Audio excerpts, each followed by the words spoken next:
The United States Military Academy has been molding leaders for more than 2 centuries.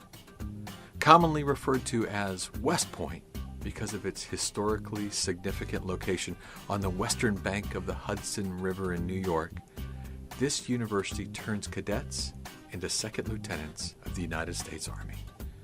And for 7 years, retired General Bernard Banks was in charge of leadership development at West Point, helping prepare the military minds of the Army's future leaders.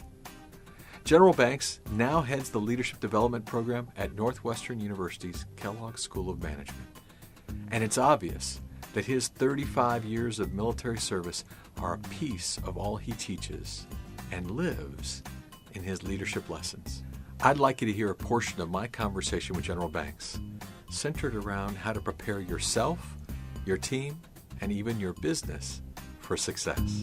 In the military, we do training in order to create the ability to handle stress. So we train. We put people through all kinds of scenarios so that when they find themselves in that critical environment, that their training kicks in. So they don't find themselves here because they feel like they've been exposed to it previously.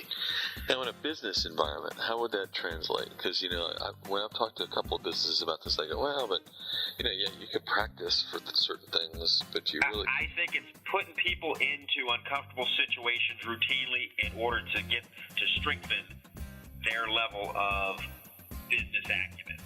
So you can sit there and hold off for a long time before putting guys on a deal team where the stakes are big.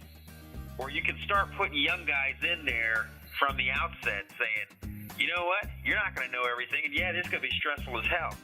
But the more times I expose you to it, the better you're going to get at it. Most folks wait way too long before they expose people to the next level of stress.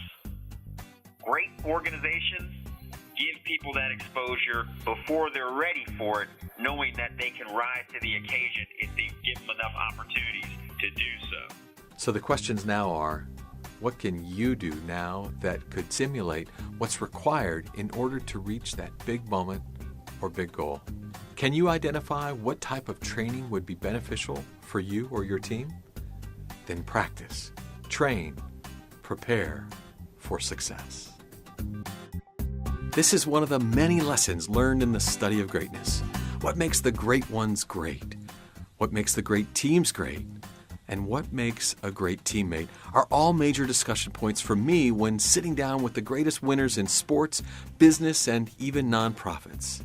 And I want to keep the conversation going with you. Please help yourself. Click on some of the other videos from the Greatness Green Room that I know will be of value to you.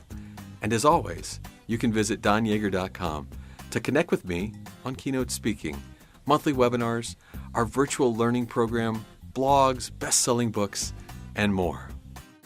Thanks for stopping by the Greatness Green Room.